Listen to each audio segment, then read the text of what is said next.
नमस्कार। तो क्या हालचाल है आप सभी के। स्वागत करता हूं आप सभी का एक और नए धमाकेदार सेशन में।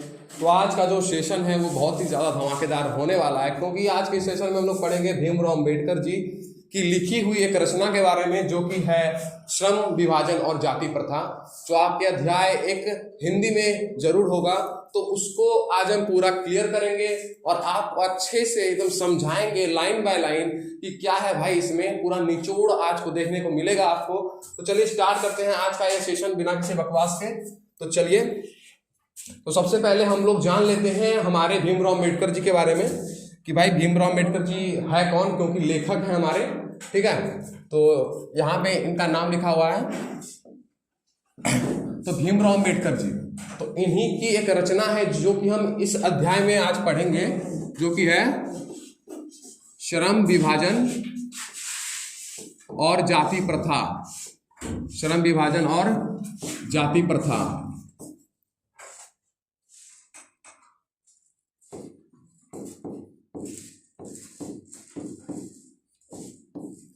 यही आज को हम पढ़ेंगे भाई, श्रम विभाजन और जाति प्रथा। तो पहले हम लेखक परिचय के बारे में कुछ जान लेते हैं, उसके बाद पूरा चैप्टर पढ़ेंगे, ठीक है। तो लेखक परिचय के बारे में हम जाने तो भाई बाबा साहेब भीमराव अंबेडकर का जन्म हुआ था 14 अप्रैल 1891, ठीक है। तो बाबा साहेब भीमराव अंबेडकर का जन्म कब हुआ था? 14 अप्रैल 1891। ये एक महत्वपूर्ण कड़ी है जो कि आपको एग्जाम में पूछा जाएगा, पूरी तरीके से संभावना है इसकी। तो जन्म आप लोग याद कर लीजिए, ये वाला पॉइंट, ठीक है। मैं स्टार लगाता जाऊंगा जहां जहां पॉइंट होगा, ठीक है। तो बाबा साहेब भीमराव अंबेडकर का जन्म कब हुआ था? 14 अप्रैल 1891 ईस्वी को। कहां पे हुआ था? तो भाई महू मध्य प्रदेश महू नाम के गांव में, जो कि मध्य प्रदेश में स्थित है।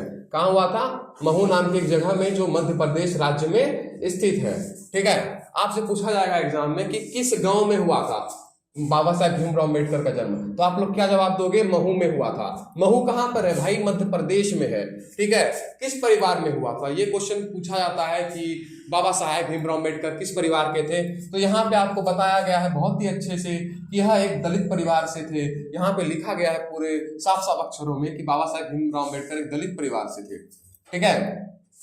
तो यहाँ पे अब आगे पढ़ते हैं कि मानव मुक्ति के पुरोधा बाबा साहेब अपने समय के सुपठित जनों में से एक थे।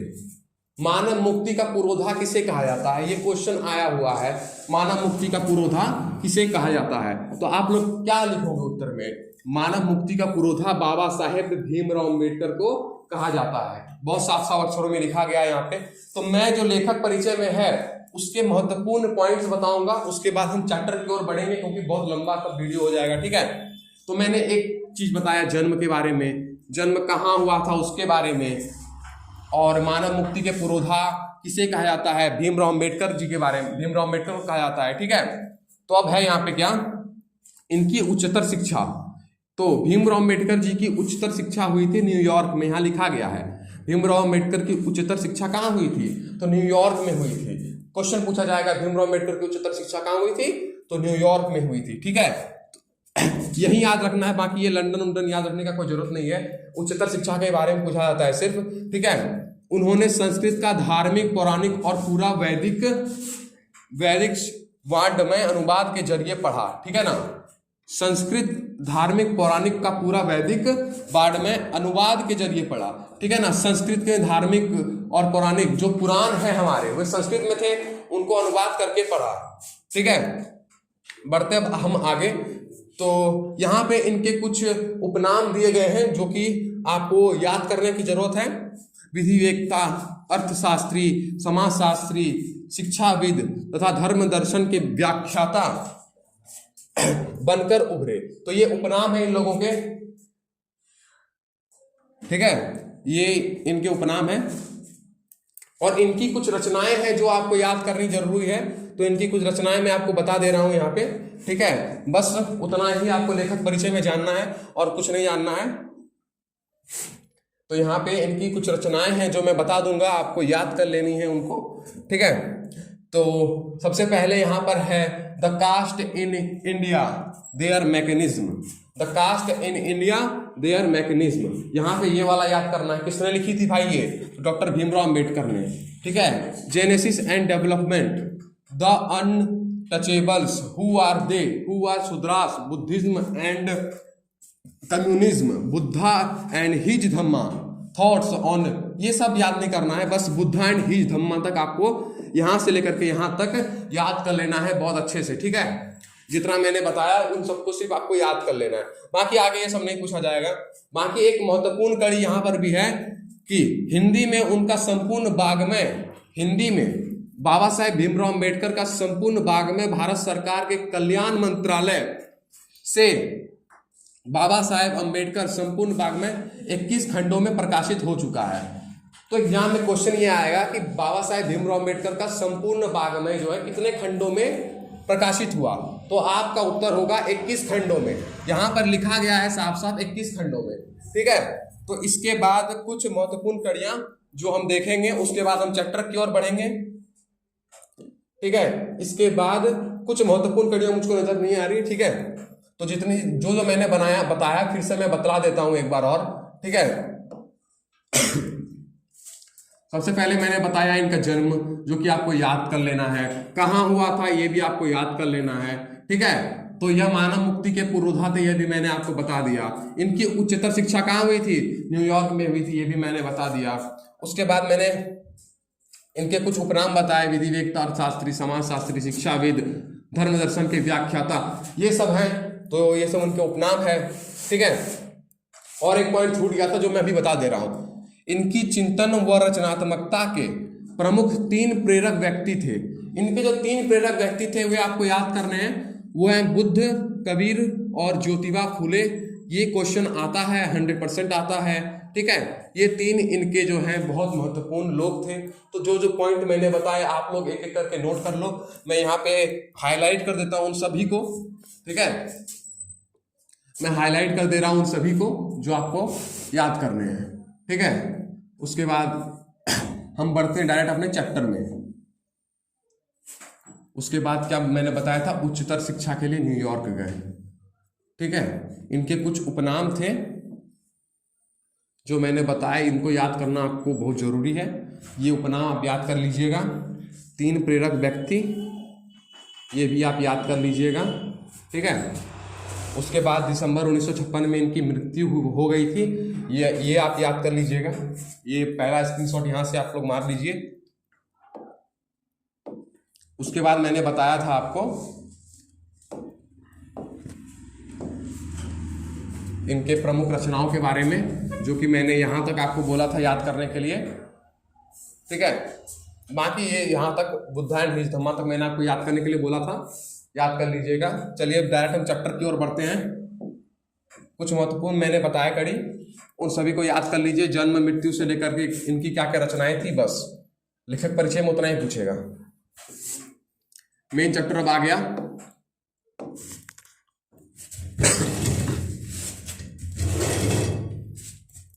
तो मेन चैप्टर अब आ गया है, तो पढ़ते हैं हम अपने मेन चैप्टर को, ठीक है।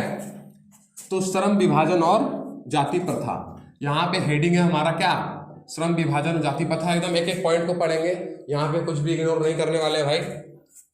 यह कह रहे हैं, यह विडंबना की बात है कि इस युग में भी जातिवाद के पोषकों की कमी नहीं है। इस वाक्य से यह तात्पर्य होता है कि आज भी हमारे समाज में वैसे लोग हैं जो जातिवाद चाहते हैं। मतलब कि जातिवाद के पोषक उन्हीं को कहा जाता है जो जातिवाद को चाहे। जातिवाद के पोषक किन्हें कहा गया है? उन लोगों को जो उच्च जाति के लोग हैं और जो जातिवाद को चाहते हैं। समझ, जातिवाद में क्या होता था? जातिवाद में दलितों के साथ दुर्व्यवहार किया जाता था, दलितों को छोटा माना जाता था, जो नीचे जात के थे उनको छोटा माना जाता था, जो ब्राह्मण बड़े कास्ट के थे उनको बड़ा माना जाता था। तो अभी के टाइम में भी वैसे कुछ लोग हैं। अभी तो नया युग का निर्माण हो गया है, लेकिन अभी के टाइम में भी कुछ वैसे युग हैं, वैसे लोग हैं जो कि जातिवाद के पोषक कहे जाते हैं, ठीक है। तो बढ़ते हैं हम आगे। तो ये इसको मैंने समझाया अच्छे से। इसके पोषक के कई आधारों पर इसका समर्थन करते हैं। देखो यार, जाति किसी भी को हम समर्थन करेंगे उसके पीछे एक कारण होगा। तो जातिवाद को समर्थन करने के लिए भी उसके पीछे भी एक कारण है, ठीक है। तो जो लोग देते हैं कि भाई जो लोग ब्राह्मण हैं वे कहते हैं पूजा तो कराने का अधिकार सिर्फ मेरे को ही है, इसलिए मैं जातिवाद को बढ़ावा देता हूँ। उनके पास कारण है कि वो जातिवाद को क्यों बढ़ावा देते हैं। बहुत बड़े बड़े जो जाति के लोग हैं, जो मतलब कि छोटे दलितों पर अभी भी जुल्म करना चाहते हैं, मतलब कि उनको छोटा जताना चाहते हैं, उन लोगों के अपने अपने कारण हैं कि भाई हम लोग के अलावा कोई पूजा नहीं करा सकता है। तो भाई वो तो अभी भी है, कुछ हद तक है कि अभी उनके अलावा भी कोई पूजा नहीं कर सकता है। लेकिन पहले बहुत ज़्यादा मात्रा में होता था जातिवाद कि भाई यादव लोग सिर्फ दूध ही बेचेगा और कुछ काम ही नहीं करेगा, जो लौवा जात का होगा वो सिर्फ बाल ही काटेगा और कुछ कर ही नहीं सकता है, ठीक है। लेकिन वो अभी बहुत हद तक खत्म ही हो गया है। लेकिन जो ब्राह्मणों का एक पूजा कराने का वो खत्म नहीं हुआ है अभी तक, इसलिए बोला गया है मतलब कि जातिवाद के पोषकों की अभी भी वर्तमान आधुनिक युग में भी कमी नहीं है, ठीक है। समर्थन का एक आधार यह कहा जाता है कि आधुनिक सभ्य समाज में कार्य कुशलता के लिए श्रम विभाजन को आवश्यक मानता है। आधुनिक सभ्य समाज यानी कि अभी के टाइम में बहुत सारे लोग ऐसे मिलते हैं जो लोग बोलते हैं जातिवाद जरूरी है। जब उनसे पूछा जाए कि भाई जातिवाद क्यों जरूरी है, तो वो बताते हैं कि भाई जो काम यादव दूध जो बेचता है उससे अच्छा दूध कोई बेच ही नहीं सकता है, ठाकुर के अलावा कोई अच्छा बाल काट ही नहीं सकता है, ठीक है। कार्य कुशलता यानी कि उसके पूर्वज भी करते आ रहे हैं ना, जैसे कि कोई ठाकुर है तो उसके पूर्वज बाल काटते हुए आ रहे हैं, तो जो उनका बेटा होगा तो वो भी बाल ही काटेगा। क्यों काटेगा भाई? क्योंकि उसके पूर्वज के खून में है बाल काटना, इसलिए उसको भी बाल काटना अच्छा से आए, ये जरूरी थोड़ी है। तो वही एक गलत पॉइंट हुआ जो कि पूरे जातिवाद को खत्म किया है। अभी भी कुछ हद तक है लेकिन पूरा खत्म ही हो गया है, ठीक है। तो समर्थन का यही आधार है कार्य कुशलता कि भाई मेरे पूर्वज, इसके अगर पूर्वज बाल काटते थे तो इसके खून में ही होगा बाल काटना, ये जरूरी थोड़ी है भाई। पढ़ते हैं हम आगे। और चूंकि जाति प्रथा भी श्रम विभाजन का ही एक दूसरा रूप है। श्रम विभाजन का मतलब ही यही होता है। श्रम विभाजन का मतलब क्या होता है? इसके नाम से ही पता चल रहा है, श्रम और विभाजन। श्रम को अलग कर दो, विभाजन को अलग कर दो, ठीक है। श्रम का विभाजन करना, श्रम यानी कि मेरे कार्य का, जैसे कि मेरा कार्य क्या है, मैं अगर ब्राह्मण हूं तो मेरा कार्य पूजा कराना है, सिर्फ खाली मैं मंत्र फूकूंगा ओम ह्रीं ह्रीं स्वाहा, बस खत्म मेरा काम यहाँ पे। नहीं ना भाई, मेरा जो मन करेगा हम वही करेंगे, मेरा जो मन करेगा हम तो वही करेंगे ना भाई। तो श्रम विभाजन का मतलब यही होता है कि एक हर जाति को बांट दिया गया है और हर जाति के कार्य को भी बांट दिया गया है। श्रम विभाजन का मतलब यही हो गया है, यही होता है। लेकिन श्रम विभाजन को खत्म कर दिया गया है अभी, ठीक है। तो बहुत सारे लोग बोलते हैं श्रम विभाजन यानी कि जाति प्रथा में कोई बुराई नहीं है, बहुत लोग बोलते हैं भाई, लेकिन बिल्कुल गलत है ये, ठीक है। इस तर्क के संबंध में पहली बात तो यही आपत्तिजनक है कि जाति प्रथा श्रम विभाजन के साथ साथ श्रमिक विभाजन का भी रूप लिए हुए है। श्रम विभाजन यानी कि कार्य का बंटना, श्रम विभाजन होता है श्रम का बंटवारा, और श्रमिक विभाजन का बात है कि जाति के लोग वो श्रमिक है, जाति के लोगों को आप श्रमिक मान लीजिए, उनका बंटवारा कि कौन क्या कार्य करेगा, ठीक है। जाति के हिसाब से लोगों का बंटवारा, लोग तो है श्रमिक, कोई भी है अपना जो काम करता है उसको श्रमिक ही कहा जाता है। तो श्रमिकों का बंटवारा ही होता है श्रमिक विभाजन। तो लोगों का विभाजन कर दिया गया है कि भाई ये अलग है, ये अलग है, ये अलग है, ये अलग है। तो ये तो बहुत गलत बात है भाई कि श्रम कार्य का तो बंटवारा है ही जाति के हिसाब से, लेकिन आप किसी भी इंसान को फोर्स तो नहीं कर सकते हो ना कि भाई तुम, अगर तुम्हारा पप्पा लौआ है साला तुम भी लौआ बनेगा, तुम्हारा बाप लौआ, जाओ बाल काटो जाओ भाई। वो बोलेगा हमको गैंगस्टर बनना है, बोलेगा गैंगस्टर तुम बनेगा, कैसे तुम गैंगस्टर बन जाएगा? तो बोलेगा तुम्ही को ठोक के बनेगा गैंगस्टर। बताइए, जिसको जो मन है भाई उसको वो करने का पूर्ण रूपेण अधिकार है, ठीक है। तो ये आपत्तिजनक बात है कि भाई अगर तुम्हारा बाप अगर ये बाल काटता है तुम भी बाल ही काटो, जरूरी थोड़ी है भाई, ठीक है। बढ़ते हैं हम आगे। तो श्रम विभाजन निश्चय ही सभ्य समाज की आवश्यकता है, कुछ हद तक होता है। देखो यार, मेरे अगर पिताजी अगर होंगे ना, मान लीजिए अगर मेरे पिताजी पूजा कराएंगे तो भाई हमको भी उनको देख देख के मतलब कि पूजा कराने का थोड़ा सा विधि सब आ जाएगा, ठीक है। लेकिन अगर मेरे जो ब्राह्मण पूजा करा रहा है, मान लीजिए अगर कोई दूसरे जाति का अगर नहीं कर पाएगा ना उस हिसाब से, लेकिन मैं अपने पिता को देखता हुआ आ रहा हूँ कि भाई किस तरह से वो कार्य को करते हैं, किस तरीके से वो कार्य को करते हैं, तो मेरे अंदर भी कहीं ना कहीं वो गुण आएगी। तो थोड़ा सा होता है लेकिन उतना ज़्यादा भी नहीं होता है कि भाई तुम हर इंसान को बोलो कि तुम्हारा पिता जो करता है तुम भी वही करो, ये संभव नहीं है, ठीक है। परंतु किसी भी सभ्य समाज में श्रम विभाजन की व्यवस्था श्रमिकों के विभिन्न वर्गों की अस्वाभाविक विभाजन नहीं करती।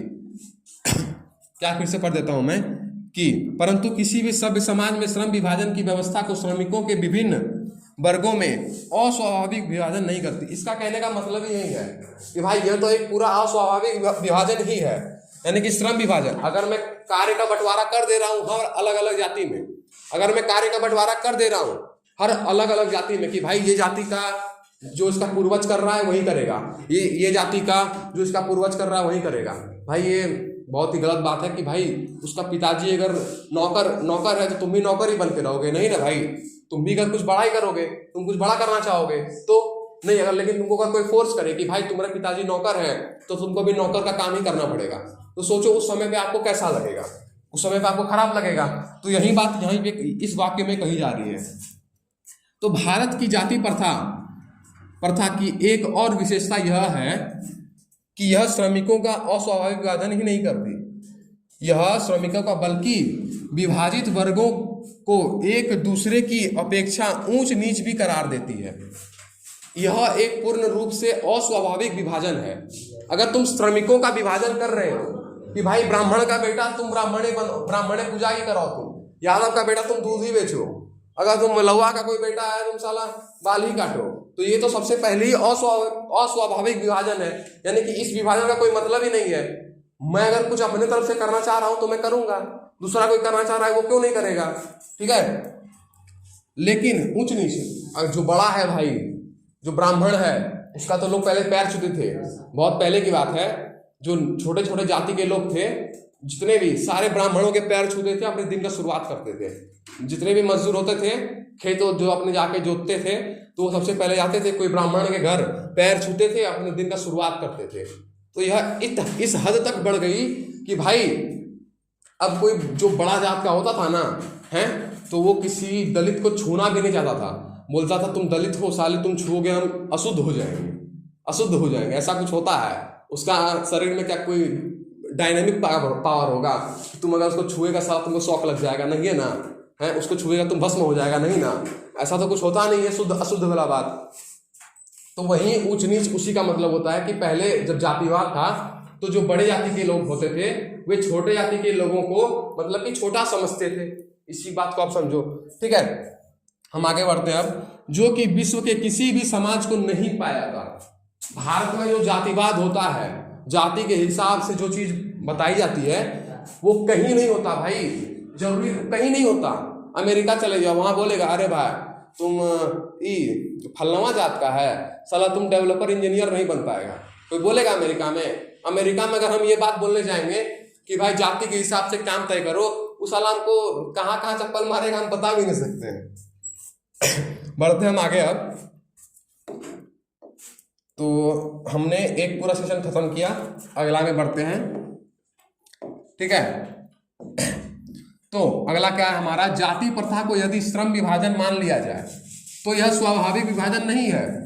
जाति प्रथा अगर हम उसको श्रम विभाजन मान लें, यानी कि कार्य का बंटवारा, अगर कार्य का बंटवारा हम कर देना भाई कि भाई पंडित का बेटा पंडित, लौवा का बेटा लौवा, यादव का बेटा यादव, यानी कि दूध वाला, तो भाई ये संभव ही नहीं है। ये कैसे संभव है भाई, मेरा जो मन करेगा हम वही करेंगे ना, सीधा सा बात है, मेरा जो मन करेगा हम वही करेंगे। कार्य का बंटवारा जो है ये पूरी तरीके से गलत है, यानी कि मेरे काम का बंटवारा पूरी तरीके से गलत है। तो बढ़ते हैं हम आगे अब कि क्या कहा गया है, क्योंकि यह मनुष्य की रुचि पर आधारित नहीं है। मेन बात यही है, मनुष्य का जो रुचि होगा, अगर किसी को अगर बनना है गैंगस्टर, तो साला गैंगस्टर नहीं बनेगा, उसको तुम पूजा कराने थोड़ी बैठा दोगे कि ले भाई ओम मंत्र जाप करो, तुम उसको नहीं बैठा सकते हो, उसको जो बनना है वो करेगा भाई, सिंपल बात है। तो यह रुचि पे आधारित नहीं है, ठीक है। और किसी भी व्यक्ति को आप फोर्स नहीं कर सकते हो कि भाई तुम्हारा पापा अगर ये है तुम भी यही करो, ठीक है। तो कुशल व्यक्ति या सक्षम श्रमिक का समाज, कुशल व्यक्ति या सक्षम श्रमिक समाज का निर्माण करने के लिए आवश्यक है।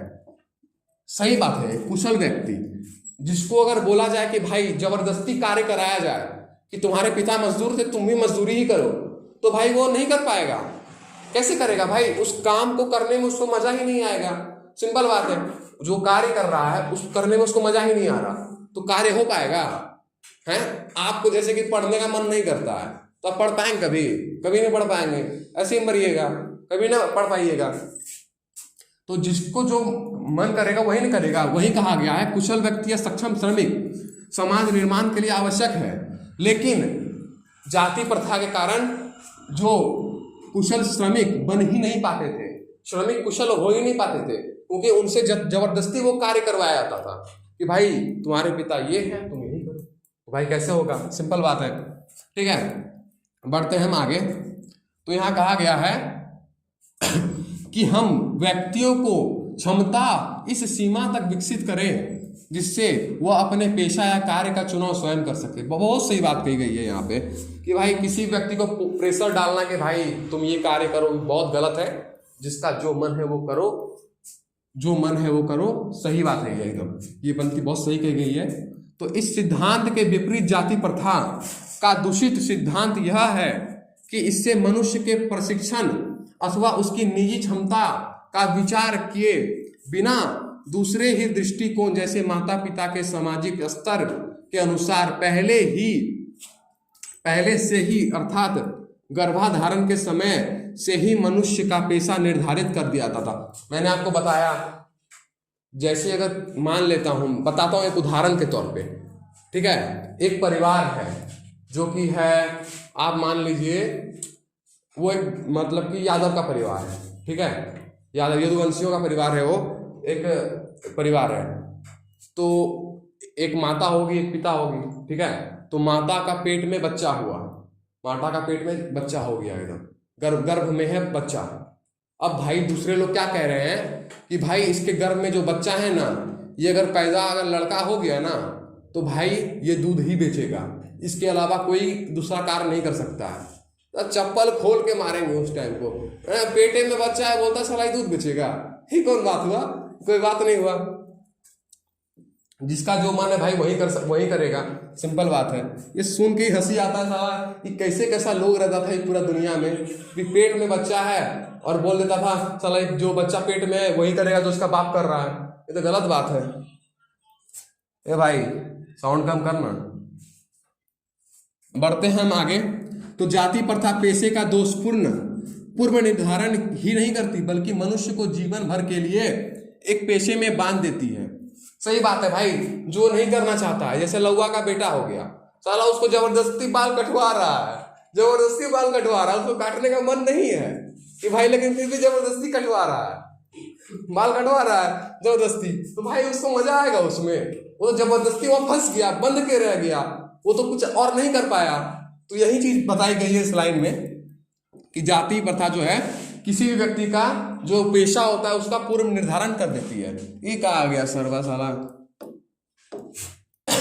बीच में परेशान कोई करता है, मूड खराब हो जाता है। चलिए बढ़ते हैं हम आगे। तो भले ही पेशा अनुपयुक्त या अपर्याप्त होने के कारण वह भूखों मर जाए।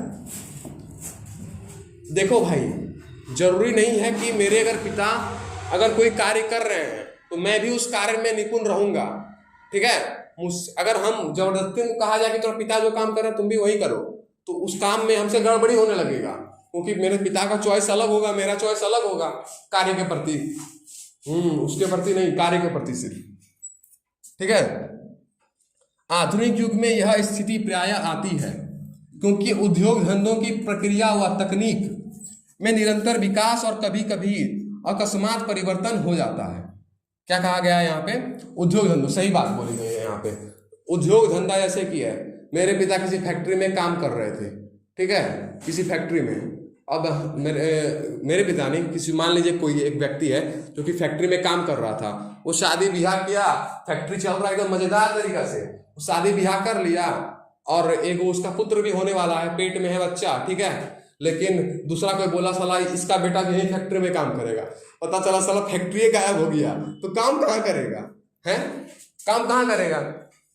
उद्योग धंधों की प्रक्रिया व तकनीक में मतलब कि बदलाव होते जा रहा है, जिसके कारण यह जाति प्रथा संभव नहीं है भाई, संभव बिल्कुल नहीं है। जिसके कारण मनुष्य को अपना पैसा बदलने की आवश्यकता पड़ सकती है। सिंपल बात है भाई, अगर फैक्ट्री ये नहीं रहेगा तो हमको तो अपना पैसा तो बदलना ही ना पड़ेगा भाई। वही तो कह रहा है कि जाति प्रथा की कोई आवश्यकता ही नहीं है, हमको अपना मन मर्जी के हिसाब से हम अपना काम करेंगे। ठीक है भाई, बढ़ते हैं हम आगे, ऊपर करते हैं, स्लाइड अप करते हैं।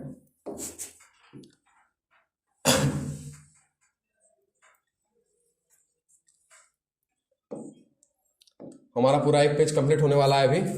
ठीक है, और यदि प्रतिकूल परिस्थितियों में भी मनुष्य को अपना पेशा बदलने की स्वतंत्रता ना हो, इसके लिए भूखे मरने के अलावा क्या चारा रह जाता है।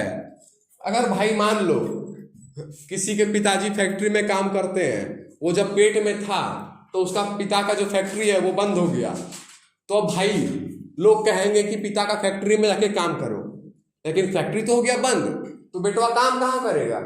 उसको तो मतलब कि फिर दूसरा कोई बोलेगा तुमको कोई काम करने नहीं देंगे, तो वो काम क्या करेगा? कुछ नहीं करेगा, तो घर में भूखलो मरेगा। तो जाति प्रथा क्या ऐसा ही है, पूरी तरीके से गलत है। यही पंक्ति में ये बात कही जा रही है। हिंदू धर्म की जाति प्रथा किसी भी व्यक्ति को ऐसा पेशा चुनने की अनुमति नहीं देती है जो उसका पैतृक पेशा ना हो, भले ही वो उसमें पारंगत हो या ना हो। यहाँ पे ना हो छूट गया होगा, किताब वालों से भी गलती हो सकती है भाई, लेकिन मैं बता दे रहा हूँ। देखो, यह बात बिल्कुल गलत है कि अगर किसी के पिता कोई एक काम कर रहे हैं तो उसका बेटा भी वही काम करने में पूरा सक्षम हो, ये बात पूरी तरीके से गलत है। ठीक है, बढ़ते हैं हम आगे। इस प्रकार के पेशा परिवर्तन की अनुमति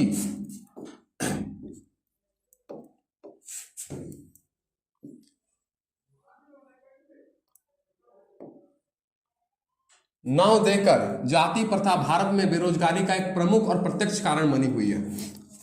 जाति प्रथा भारत में बेरोजगारी का एक प्रमुख और प्रत्यक्ष कारण क्यों बनी हुई है?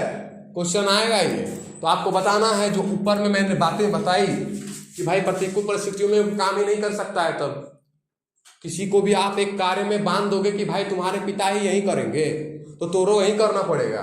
जरूरी, ये तो गलत बात है भाई, बहुत गलत बात है। तो इसी कारण कोई भी अपना काम अच्छे ढंग से नहीं कर पाता है। अगर उसको उस कार्य को करने में इंटरेस्ट नहीं रहेगा, अपना कार्य कर पाएगा? नहीं कर पाएगा। इसी के कारण वो अपना कार्य छोड़ देगा, जिसके कारण भूखे मरने के अलावा कोई कार्य कर, भूखे मरने कोई और दूसरा कार्य कर नहीं सकता है वो। इसी कारण जाति प्रथा भारत में बेरोजगारी का एक प्रमुख तथा प्रत्यक्ष कारण बनी हुई है। ठीक है, बढ़ते हैं हम आगे। इस प्रकार हम देखते हैं कि श्रम विभाजन की दृष्टि से भी जाति प्रथा गंभीर दोषों से युक्त है। ठीक है, इस प्रकार हम क्या देखते हैं कि श्रम विभाजन की दृष्टि से भी जाति प्रथा गंभीर दोषों से युक्त है। जाति प्रथा बहुत ज्यादा गंभीर दोषों से युक्त है। कि भाई ये कितना गलत बात है भाई, किसी का पिता कोई चीज कर रहा है तो बेटा भी वही चीज करेगा, जरूरी थोड़ी है यार, है? या जाति के हिसाब से किसी को काम बांट दिए, गलत नहीं है तो क्या है भाई? जाति प्रथा का श्रम विभाजन मनुष्य की स्वेच्छा पर निर्भर नहीं रहता है। यहाँ पे बात बताई गई है कि जाति प्रथा का श्रम विभाजन मनुष्य की स्वेच्छा पर निर्भर नहीं रहता है। मनुष्य की स्वेच्छा यानी कि मनुष्य की इच्छा अनुसार जो है वो अपने कार्य को नहीं चुन सकता है। मनुष्य की व्यक्तिगत भावना तथा व्यक्तिगत रुचि का इससे कोई स्थान अथवा कोई महत्व नहीं रहता। मनुष्य का जो रुचि है भाई, पर्सनली वो क्या करना चाहता है, उसका कोई महत्व ही नहीं रहता। दूसरे के कह जाते हैं कि भाई तुम्हारे पिता ये करते तुम यही करो, तुम्हारी जाति में यही काम लिखा गया है, तो यानी कि उसका अपना दिमाग का कोई वैल्यू नहीं रहा कि तुम क्या करना चाहते हो क्या नहीं। इस आधार पर हमें यह स्वीकार करना पड़ेगा कि आज के उद्योगों में गरीबी और उत्पीड़न इतनी बड़ी समस्या नहीं है जितनी यह बहुत से लोगों को निर्धारित कार्य को और रुचि के साथ साथ केवल व्यवस्थावश करते हैं। देखो यार, एक बात सही है, ये बहुत सही बात कही गई है इसमें कि जो लोग अपना कार्य जो है मतलब कि व्यवस्थावश करते हैं, यानी कि उनको फोर्स किया जाता है जबरदस्ती कि भाई तुम यही करो, तो वो काम नहीं कर पाते क्योंकि उसमें इंटरेस्ट नहीं है भाई। तो ये एक बहुत ज्यादा बड़ा प्रॉब्लम है। ठीक है, बहुत सारे अभी भी प्रॉब्लम है इस तरह की कि भाई फोर्स क्या आता है कि तुम यही पढ़ो, फोर्स क्या आता है कि तुम यही करो। ठीक है, तो बहुत सारे प्रॉब्लम है ऐसे भी अभी। ठीक है, बढ़ते हैं हम आगे। तो यहाँ पे क्या ग्लिच आ गया है, चलिए। तो ऐसी स्थिति संभवतः मनुष्य को दुर्भावना से ग्रस्त कर टालू काम करने और कम काम करने के लिए प्रेरित करती है। जो काम को करने में हमको मजा नहीं आता है उस कार्य को हम क्यों करेंगे? अगर हमको जबरदस्ती करवाया जाएगा तो उस कार्य को मन से नहीं करेंगे, छोटा छोटा काम करके छोड़ देंगे, समय समय पे नहीं करेंगे वो काम, छोटा समय में काम करके निपटा देंगे, जिसके कारण मेरा भी घर नहीं चलेगा, ना उस कार्य जो हम कर रहे हैं दूसरों को भी फायदा नहीं होगा। बढ़ते हैं हम आगे। ऐसी स्थिति में जहां काम करने वालों को ना दिल लगता है ना दिमाग, कोई कुशलता कैसे प्राप्त की जा सकती है? भाई मेरा सही बात है यार, मेरा जो कार्य करने में मन ही नहीं लगता है उसमें हम कैसे पूरा निपुण हो जाएंगे कि भाई हमको गोली चलाने आता ही नहीं है, लेकिन मेरे पिताजी गोली चलाते थे, बंदूक चलाते थे, जरूरी है साला हमको भी गोली चलाने आएगा?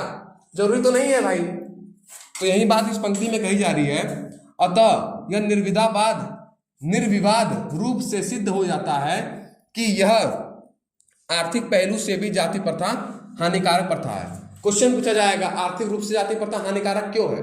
क्योंकि भाई मनुष्य को अपने इच्छा अनुसार कोई कार्य करने का मौका ही नहीं दिया जाता, जिसके कारण मनुष्य जबरदस्ती उस कार्य को करता है और वह कार्य टालू प्रकार से करता है और कम करता है, जिसके कारण उसका भरण पोषण नहीं हो पाता और उस कार्य से किसी और को फायदा नहीं हो पाता, जिसके कारण मनुष्य की आर्थिक स्थिति पर गहरा प्रभाव पड़ता है।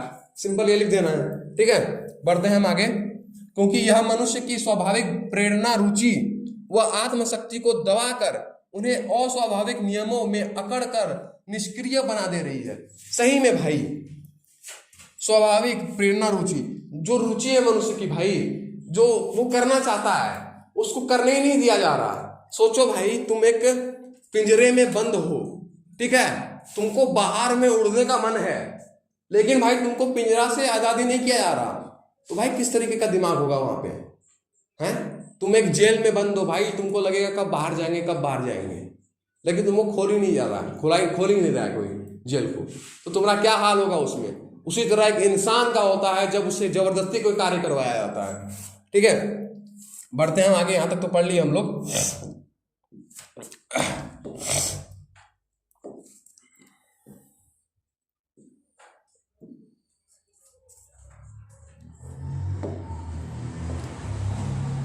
तो अब हमारे बाबा साहब कहते हैं कि अब मैं समस्या के रचनात्मक पहलुओं को लेता हूं। बाबा साहब ने पूरी जाति प्रथा को मतलब कि गलत साबित किया है, तो रचनात्मक पहलू से भी वो इस समस्या को बतलाएंगे, ठीक है। मेरे द्वारा जाति प्रथा की आलोचना सुनकर आप लोग मुझसे यह प्रश्न पूछना चाहोगे कि यदि मैं जातियों के विरुद्ध हूं तो फिर मेरी दृष्टि में आदर्श समाज क्या है? सिंपल बात है कि बाबा साहेब अंबेडकर की दृष्टि में आदर्श समाज क्या है, यह क्वेश्चन पूछा जाएगा, ठीक है। अब ये उत्तर बताएं कि मेरा उत्तर होगा कि मेरा आदर्श समाज स्वतंत्रता, समता और भ्रातृत्व पर आधारित होगा, ठीक है। क्वेश्चन आएगा कि बाबा साहेब भीमराव अंबेडकर के नजरिए में आदर्श समाज कैसा हो, तो मेरा उत्तर क्या होगा? वहां पे क्या लिखेंगे एग्जाम में कि बाबा साहेब भीमराव अंबेडकर के अनुसार आदर्श समाज की निशानी होती है वहां स्वतंत्रता हो, समता हो, भ्रातृत्व हो पर आधारित होगा वो समाज, तो वो समाज क्या होगा? है आदर्शवादी होगा बाबा साहेब भीमराव अंबेडकर के नजरिए से, ठीक है। बढ़ते हैं हम आगे। किसी भी आदर्श समाज में इतनी गतिशीलता होनी चाहिए जिससे कोई भी वंचित परिवर्तन समाज में एक छोर से दूसरे छोर तक संचारित हो सके। ऐसे समाज के बहुविध हितों में सबका भाग होना चाहिए, तथा सबको उनकी रक्षा के प्रति सजग रहना चाहिए, ठीक है। सामाजिक जीवन में आवाज संपर्क के अनेक साधन व अवसर उपलब्ध रहने चाहिए। पूरी तरीके से ये बात कही जा रही है कि भाई सबको अपना अपना कार्य जो उनकी मनपसंद का कार्य है वो करने दो, बेमतलब का दिमाग मत लगाओ। इधर उधर में जो जातिवाद कहा जा रहा है कि भाई ये जाति यही करेगा, वो जाति यही करेगा, इन सबको हटाओ, जो इंसान का मन करता है वही करने दो उसे, ठीक है। और हमें भी इसकी रक्षा करनी चाहिए भाई कि कोई ऐसा ना कर सके। तात्पर्य यह है कि दूध पानी की मिश्रण की तरह भाईचारा यही वास्तविक रूप है। बाबा साहेब अंबेडकर ने भाईचारे को किस रूप में देखा है, किस रूप के मिश्रण की तरह देखा है? तो आपको आंसर वहां देना है दूध पानी के मिश्रण की तरह। क्वेश्चन आता है ऑब्जेक्टिव में शायद, और इसी का दूसरा नाम लोकतंत्र है।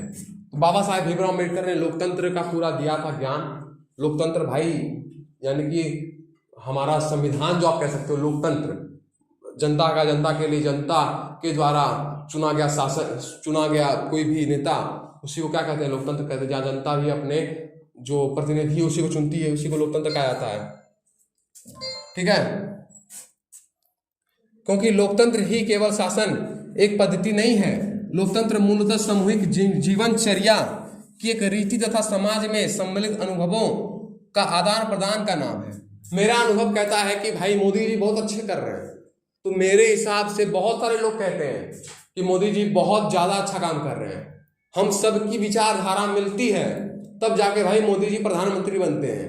अगर मैं अकेला छाती पीट के कहूंगा राहुल गांधी बहुत बढ़िया है, राहुल गांधी बहुत बढ़िया है, दूसरा कोई बोलेगा साला उसको एक नंबर का खराब इंसान है, तो भाई क्या होगा? कोई प्रधानमंत्री बनेगा? मेरा समर्थन करने से नहीं बनेगा। मेरी विचारधारा और बाकी सब लोगों की विचारधारा भी मिलनी बहुत ज्यादा जरूरी है। ठीक है, तो आगे पढ़ते हैं। इसमें यह आवश्यक है कि वह अपने साथियों के प्रति श्रद्धा सम्मान का भाव हो, सब में श्रद्धा सम्मान का भाव हो। ठीक है,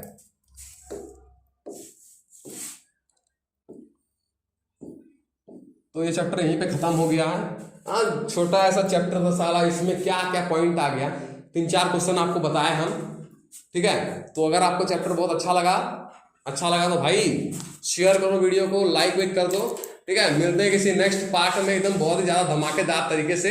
ठीक है, और हाँ, पंडित का बेटा पंडित नहीं बनेगा, ब्राह्मण का बेटा ब्राह्मण, सॉरी पंडित ब्राह्मण तो एक ही हो गया। पंडित का बेटा पंडित नहीं बनेगा, यादव का बेटा दूध वाला नहीं बनेगा, और लौवा का बेटा एक बाल नहीं काटेगा। समझ में आ गया ना? जिसका जो मन है उसको वो करने दो। समझ में आ गया भाई? तो चलते हैं, मिलते हैं किसी नेक्स्ट सेशन में धमाकेदार तरीके से। तब तक के लिए राम राम, जय श्री राम।